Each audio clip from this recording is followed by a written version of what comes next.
welcome to another episode of RC Retirement. I'm DJ, and we are going to pick up exactly where we left off a few days ago, talking about enlisted retention boards, or as they're called in the Army, qualitative retention boards. So, without further ado, and without any review whatsoever, I'm going to just jump in exactly where I left off last time. And if you are just now, joining us with this particular topic, I recommend that you back up.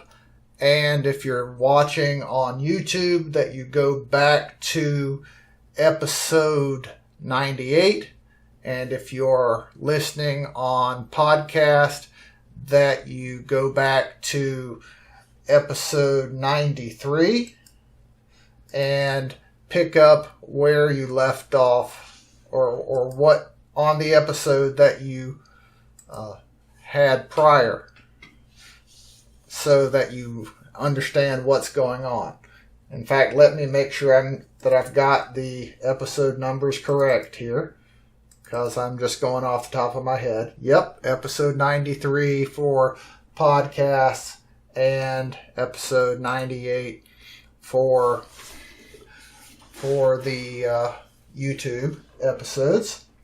So if you are just watching this now and you have not seen part 1 of the enlisted retention boards, please back up and go watch part 1 now before watching part 2, so that it all makes sense. And if you've already seen part 1, then you're good to go and we can continue on. So without further ado, let's go on. Alright, so what happens when these boards actually occur? Support required. So the board will examine the personnel record of each member within the board of consideration. So here's what actually happens when the board goes on. We're getting ready for the board to happen. The board will provide a report of personnel recommended and a report of personnel not recommended for continued unit service. Alright, so that's the objective of the board. Alright, commanders will announce the time of the board and location of the annual qualitative retention board to all subordinate commands no later than 90 days prior to the convene date of the board. Select and appoint board members and publish orders. Issue instructions to subordinate units for submitting required records and information. Refer personnel records to the board. Provide required administrative support. Approve or disapprove the board report. Issue selection or non-selection memorandums within 30 days following approval of the board report. These memorandums will be issued over the convening authority's signature. Ensure that memorandums that are not recommended for retention are transferred, reassigned. Ensure that members that are not recommended for retention are transferred or reassigned as appropriate. Army National Guard members are transferred. Army National Guard members are discharged from the Army National Guard and transferred as a reserve of the Army to the control group reinforcement in the individual ready reserve, or to the retired reserve of the U.S. Army Reserve as appropriate. U.S. Army Reserve members are released from the current troop program unit assignment and reassigned to the control group reinforcement in the individual ready reserve or to the retired reserve as appropriate. All right, so that was a whole lot of reading, and to sum it all up, that is what the senior commanders are supposed to do at the highest level, like the state adjutants general, etc. So these are the ones responsible for making the board happen, making sure they're staffed correctly and that they have everything they need to operate. And of course, what is supposed to happen when the boards are complete. Now, I have a particular beef with how state National Guards conduct their boards, at least some of them. I don't know if the Army Reserve or other services do the same, but I would not be surprised if they do. I'll go ahead and mention it.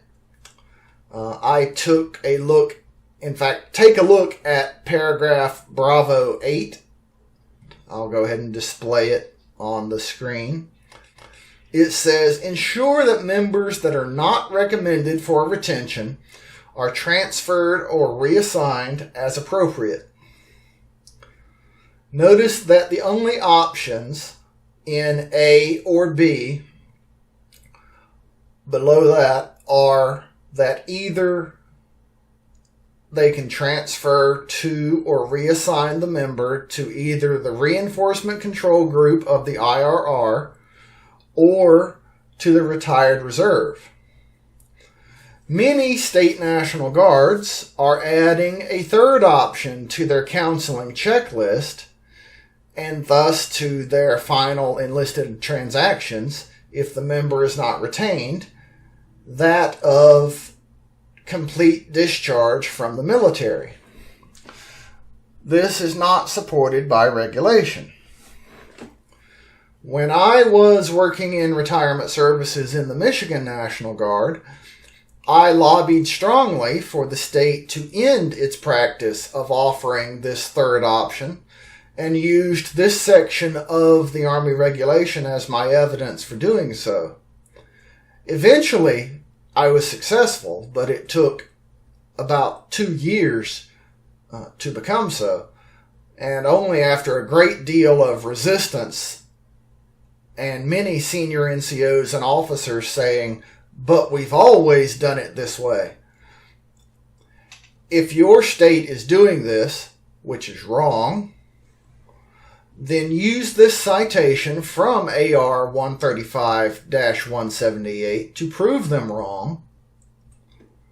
If you are in a different branch of service, research your own regulations. I'm willing to bet that they are similar, and this third option does not exist either. There are a lot of people who have been erroneously discharged because of always doing it this way, and it needs to stop. All right, so let's move on. Let's go to the unit level. What happens at the unit level when it's time for these boards? Unit commanders will identify unit members in the zone of consideration for qualitative retention, ensure all members in the zone of consideration are notified, ensure all notified members receive an endorsement to complete and return to the unit, ensure personnel records are current, correct, and audited by the member, included with the records any comments or recommendations deemed pertinent to retention consideration, include a statement either justifying the retention or non-retention of an E5 or below, send the required information and personnel records to the convening authority. All right. This is where the individual units get involved, and to be brutally honest, where many of them mess up. Often they succeed in notifying the people who are going to be reviewed by the board, but they often fail to have the unit member check their electronic personnel record for completeness. Since this is where the board members are going, or rather, since this is what the board members are going to use when they look at the member, it is in the member's best interest to make sure that the record is up to date. And more on that in a moment. Let's look at what the member is supposed to do. The member, when notified of pending board consideration, will indicate by endorsement to the response memorandum the option preferred if not selected for retention. These options are as follows. Now notice this. Reassignment if reserve.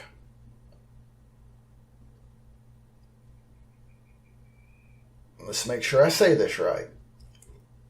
Reassignment or transfer to the retired reserve if otherwise qualified.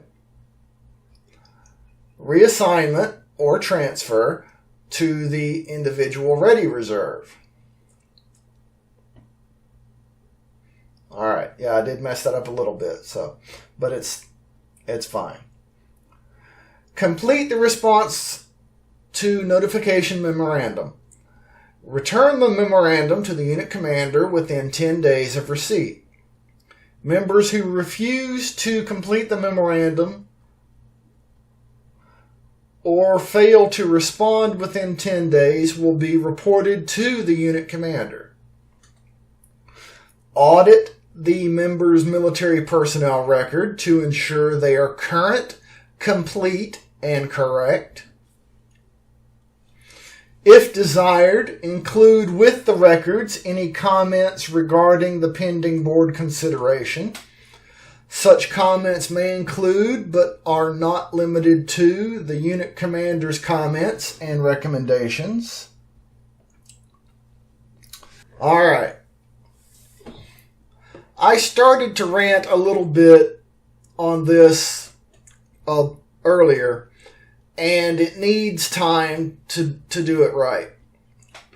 If a unit wants a member to stay in service, or if the member wants to stay in service, he needs to take the time to look over his personnel records and make sure that everything in it is correct. On this earlier, and it needs time to do it right.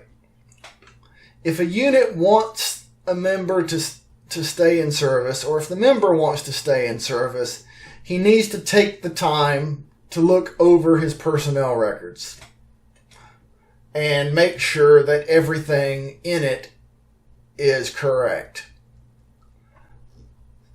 It needs to have the record, that is, all of his awards, his training, and his evaluations at a minimum contained within it. Anything less is doing an injustice to that member. I said I would give advice to everyone regarding how to help survive a retention board, and this is really the best thing you can do. Update your record. Now, if you keep a copy of things for yourself, that's great. Make sure everything in that I Love Me book is also in your electronic record. I mean everything. All of your training, all awards, all evaluations, everything that makes you look good and a continued asset to your branch of service. Put it in your record, your electronic record, right now. If you don't have it in your record, the board members won't see it. If they don't see it, they will have no reason to think you need to stay in service. And they will hit that non-retain button and you go bye-bye. So take the time to review your record. That is exactly how a service member ended up being in service for 25 years, finishing a 6-month helicopter maintenance course a month before the board met, and then ended up being non-retained. The board never knew about it. Any of it. The last thing they saw on this member was his NCO school from 6 years before and his last NCO evaluation, which was shoddily done by a lazy supervisor, another travesty. As far as the board knew, that NCO was just coming to drill and going home. He wasn't an asset, as far as they could tell. So all the money that went into training him as an expert maintenance technician was wasted.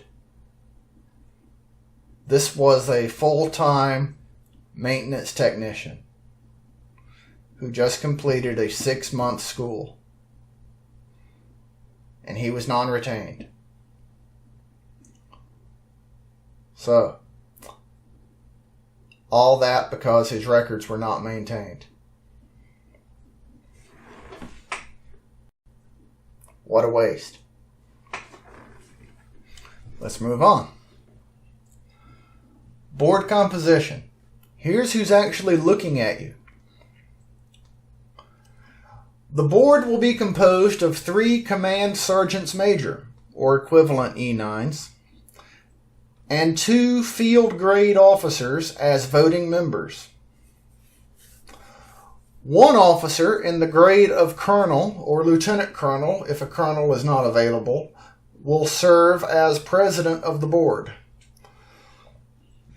A commissioned officer, warrant officer, or NCO will be appointed as recorder without a vote. 1 of the board's voting members will be female, if females are considered.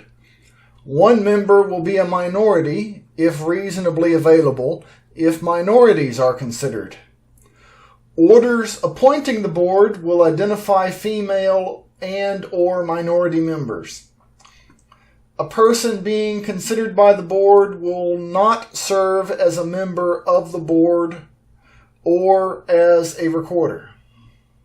Let me restate that one. A person being considered by the board will not serve as a member of the board. Kind of a conflict of interest, right? Board members do not have to be from the same command, state, or army component that convenes the board. So you can call in outsiders from other components or even other states if you want to be absolutely neutral. So as you can see, it will be primarily senior NCOs that are making the decision on whether you stay or not. These are people who, at least at one point in their career, were just like you, turning wrenches and pulling triggers. They knew what it was like to be a soldier or airman, sailor, etc. Show them that you can still be of value to your service. When I was updating my records for the board when I last went through it, I made sure that all of the training I had completed over the last 2 years went into IPERMS, the Army's personnel record system. Being in retirement services, there was a good deal of that. NCOs like to see training. It's kind of our thing, right? It shows that you are interested in what you're doing and that you want to continue growing in your field. Also, the organization is spending money on you.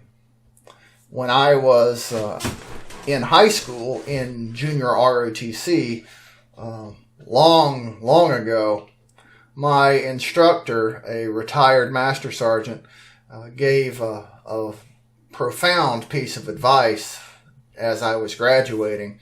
He said, make them spend money on you.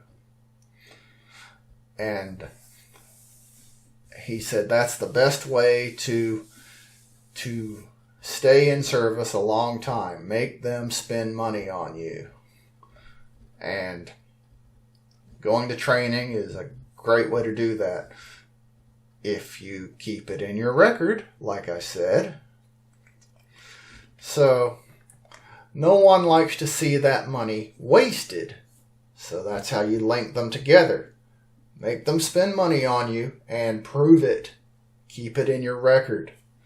So when I updated my records, I showed that I had just recertified as a retirement counselor, had learned how to operate the Defense Finance Retired Pay and Personnel System. Officially, I had been doing it for years. Had become a survivor benefits counselor, and that I was also a trainer for all of the above at that point. I also had stellar NCO evaluations and passing fitness tests. Now, what E9 is going to say non-retain to that? Now, if you do the same kind of thing, pack your records with up-to-date training, not old stuff, good evals, and passing fitness tests, then your chances of surviving the scrutiny of those E9s improves drastically. Now, also add some good awards, like I had just received a state level, what was it? A very high level state award, and the name of it's not coming to me right now. I'll remember it when I stop trying to think of it. And DSM. I can remember the initials of it, but I can't remember the name of it. But very high level state level award within the last 6 months of the board meeting, and that always looks good when people are looking at your records too. So they'll look at the award, they'll look at the write-ups for the award, and they like seeing stuff like that also. Distinguished Service Medal, that's what it was. And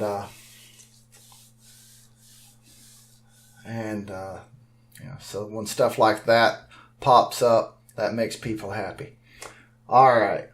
So if you do that kind of thing, it helps.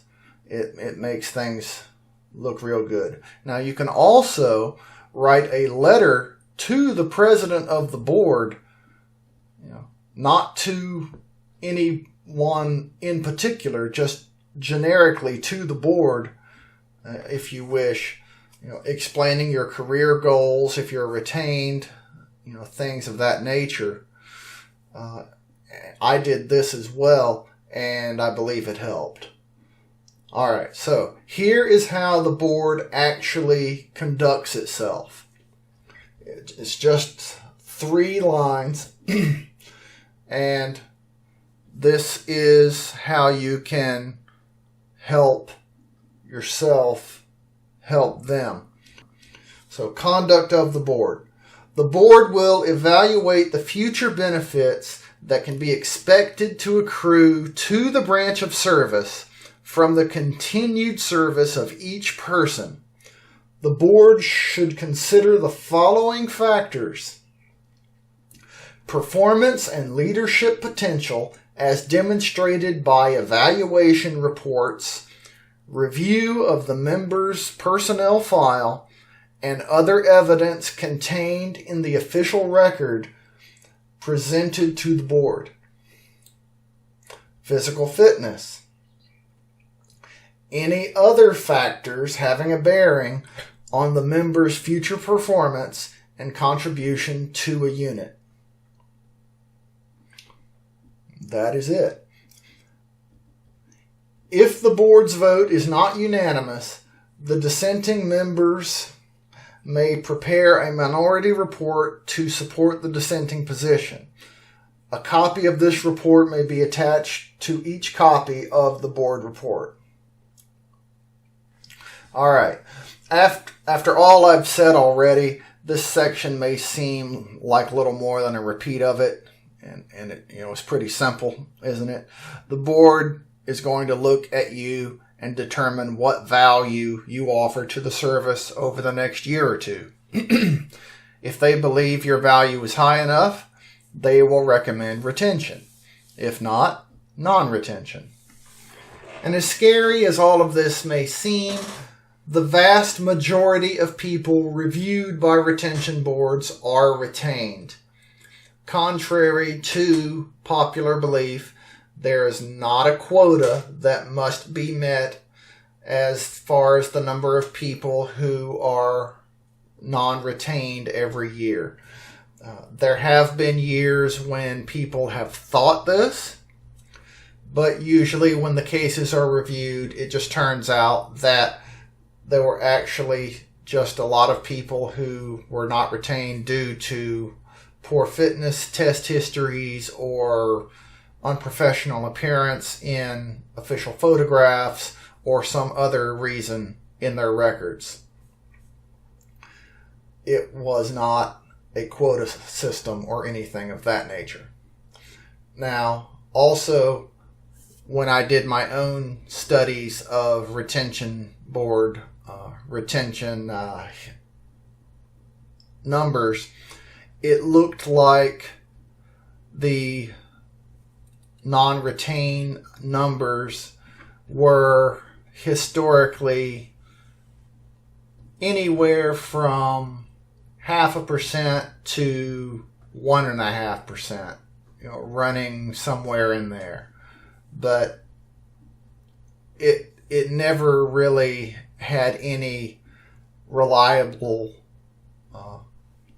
number that you could say it's always this. So I don't think you can say that there is any real quota, which is good. That means you can say they're not out to get X number of people every year.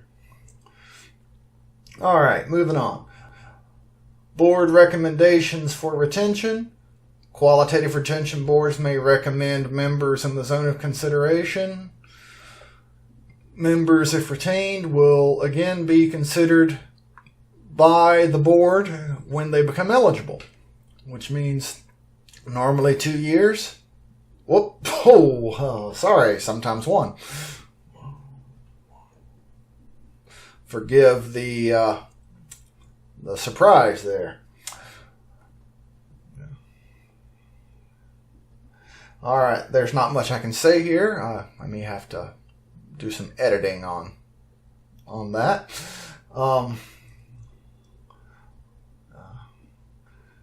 So there's not much I can say on that. If the board recommends you for retention, you're good to go for 1 year, maybe 2. At that point, you'll be reviewed again. And as far as approval or disapproval of board recommendations, the convening authority, meaning normally the general officer who convened the board, will review the board recommendations. Days following the adjournment of the board, the convening authority will approve the report as submitted, or disapprove a part or the whole report, and require the board to reconsider some or all of the cases. This means that they're actually looking at each name and considering the results. This will occur if the board report contains substantial administrative errors or procedural deficiencies that will adversely affect those considered. The convening authority will either provide supplemental guidance to the board to correct the deficiencies or appoint a new board. 3. Modify the report to move a member's name from the not recommended list to the recommended list. Justification for any such modification must be attached and made a part of the board report.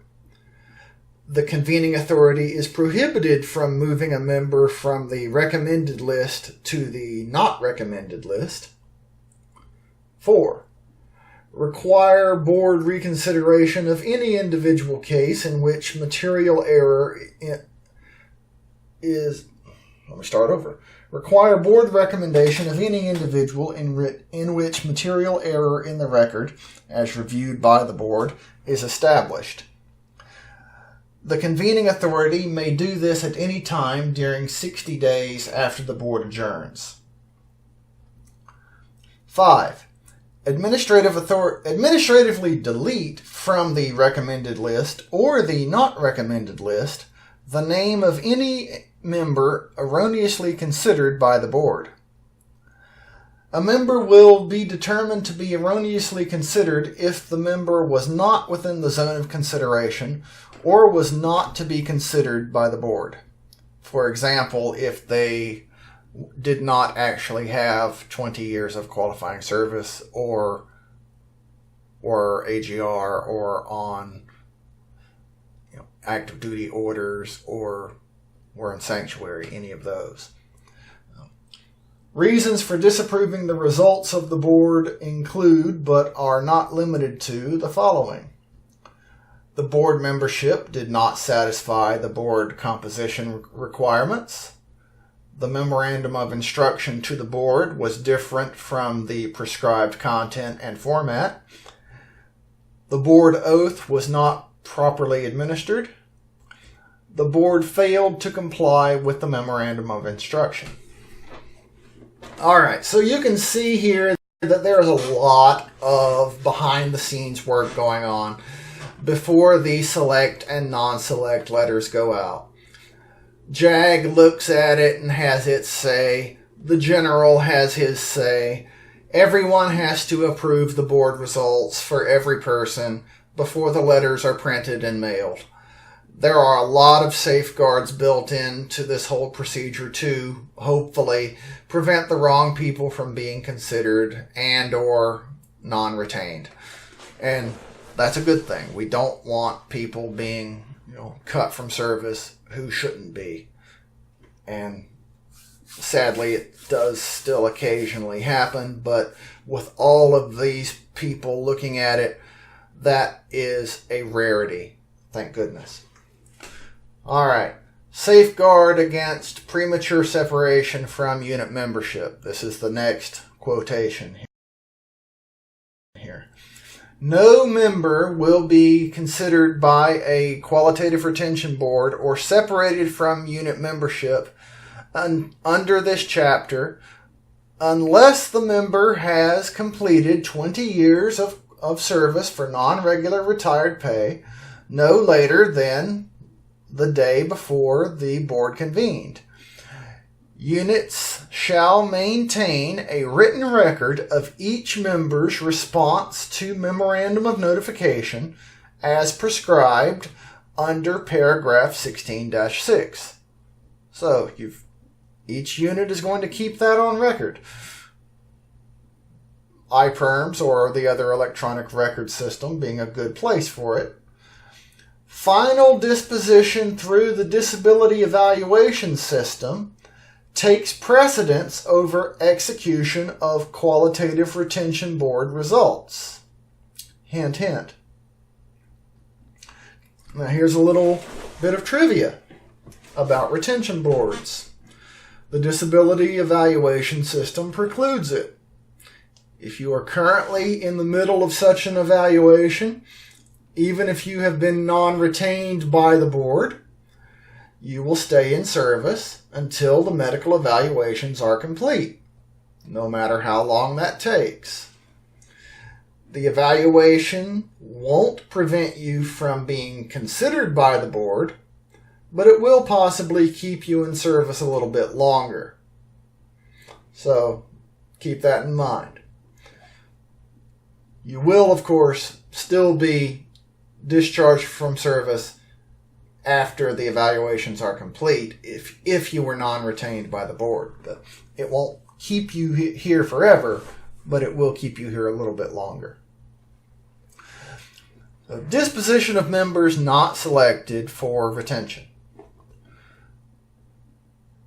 Members who were not selected for retention are considered fully qualified for continued participation as assigned reserve members if they have not reached 60 years of age.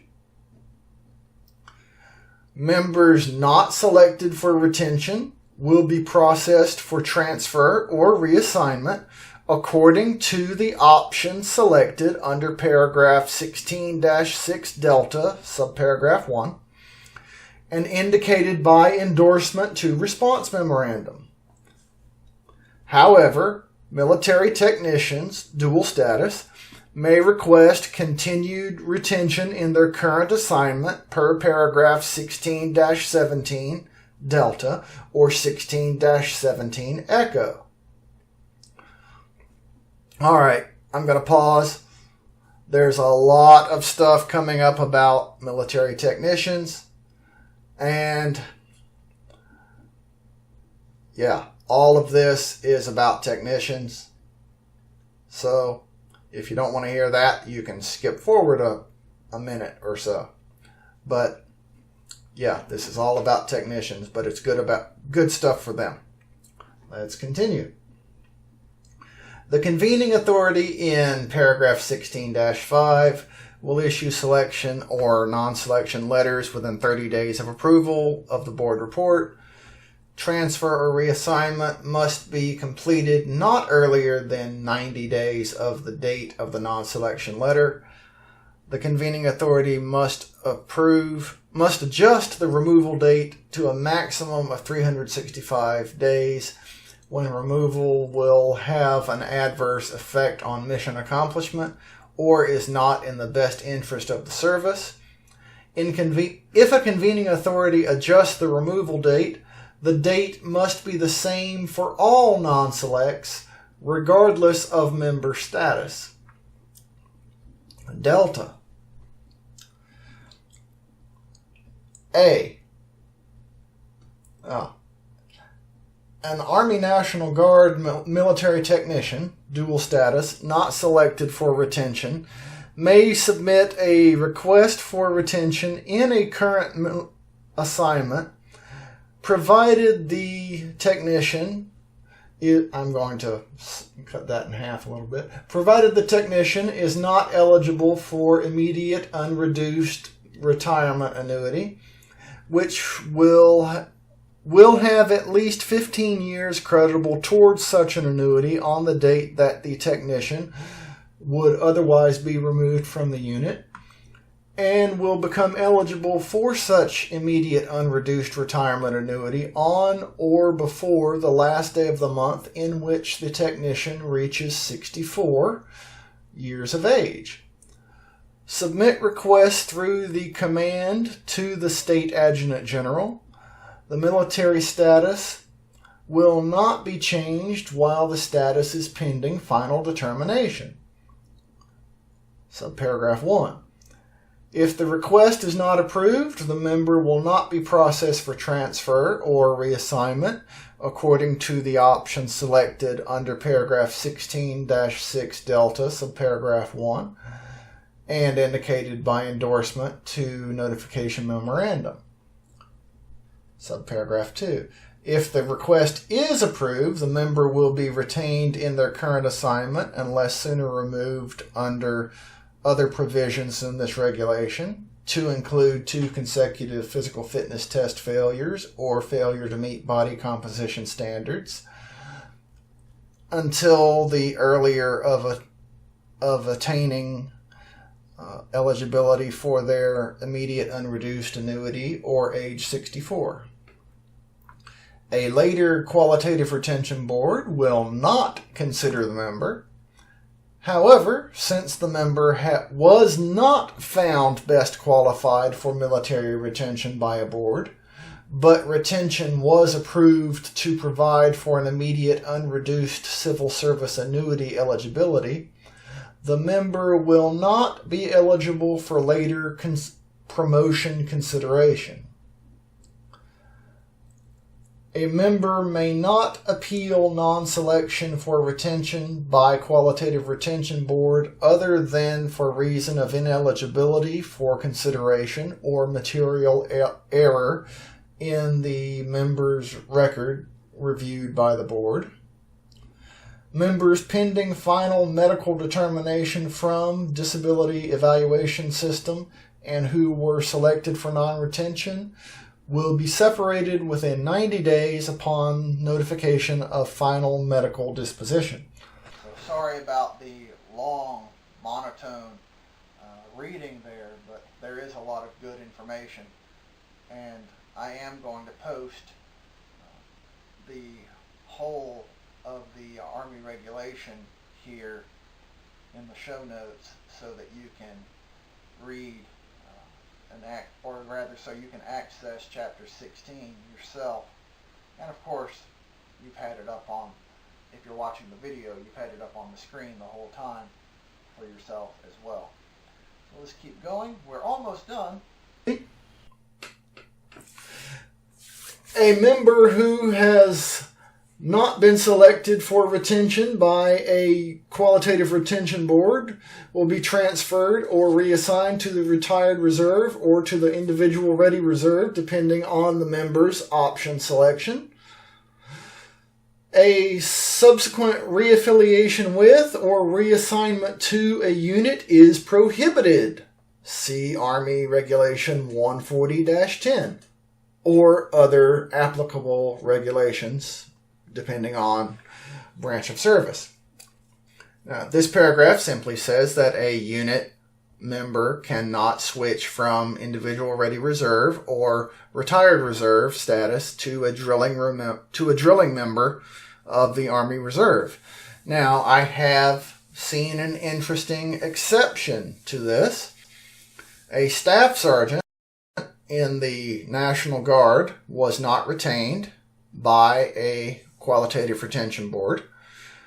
He had a nursing degree and commissioned as an Army nurse in the Army Reserve and served for another 20 years in the Army Reserve.